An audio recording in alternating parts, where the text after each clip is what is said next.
ഡൽഹി തെരഞ്ഞെടുപ്പ് അടുത്തിരിക്കെ ആം ആദ്മി പാർട്ടിക്കെതിരെ വിമർശനവുമായി കേന്ദ്ര ആഭ്യന്തരമന്ത്രി അമിത്ഷാ. ആം ആദ്മി ജനങ്ങളെ തെറ്റിദ്ധരിപ്പിക്കുകയാണെന്നും അന്തരീക്ഷ മലിനീകരണ പ്രശ്നത്തിൽ സുപ്രീം കോടതി പോലും ഡൽഹി സർക്കാരിനെ വിമർശിച്ചിരിക്കുന്നുവെന്നും അമിത്ഷാ പറഞ്ഞു.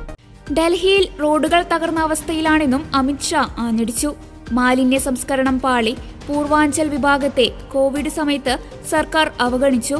ഔദ്യോഗിക വസതിയെ മോടി പിടിപ്പിക്കാൻ 51 കോടിയിലധികം രൂപ കെജ്രിവാൾ ഉപയോഗിച്ചുവെന്നും അമിത്ഷാ ആരോപിച്ചു.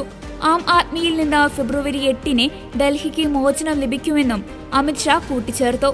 ആം ആദ്മി പാർട്ടി നേതാവും ഡൽഹി മുൻ മുഖ്യമന്ത്രിയുമായിരുന്ന അരവിന്ദ് കെജ്രിവാൾ BJPക്കെതിരെ രൂക്ഷ വിമർശനവുമായി രംഗത്തെത്തിയതിന് പിന്നാലെയായിരുന്നു അമിത്ഷായുടെ പ്രതികരണം.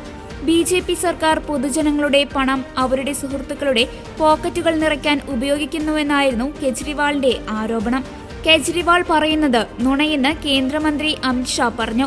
BJP എല്ലാ ക്ഷേമ പദ്ധതികളും നിർത്തലാക്കാൻ പോവുകയാണെന്നും കെജ്രിവാൾ ആരോപിച്ചു. BJP അധികാരത്തിലെത്തുകയാണെങ്കിൽ ബസ്സുകളിൽ സ്ത്രീകൾക്കുള്ള സൗജന്യയാത്ര നിർത്തലാക്കും. സൗജന്യ വൈദ്യുതി പദ്ധതിയും അവർ നിർത്തും. BJP വിജയിക്കുകയാണെങ്കിൽ ഈ ചെലവെല്ലാം വഹിക്കാൻ ജനങ്ങൾ തയ്യാറാണോ എന്നും കെജ്രിവാൾ ചോദിച്ചു. AAPയുടെ നേതൃത്വത്തിലുള്ള ഡൽഹി സർക്കാർ പൊതുജനങ്ങൾക്ക് 25,000 രൂപ വരെ ആനുകൂല്യങ്ങൾ നൽകുന്നുണ്ടെന്നും കെജ്രിവാൾ പറഞ്ഞിരുന്നു. തെരഞ്ഞെടുപ്പ് അടുത്തതോടെ കടുത്ത പോരാട്ടത്തിലാണ് AAPയും BJPയും.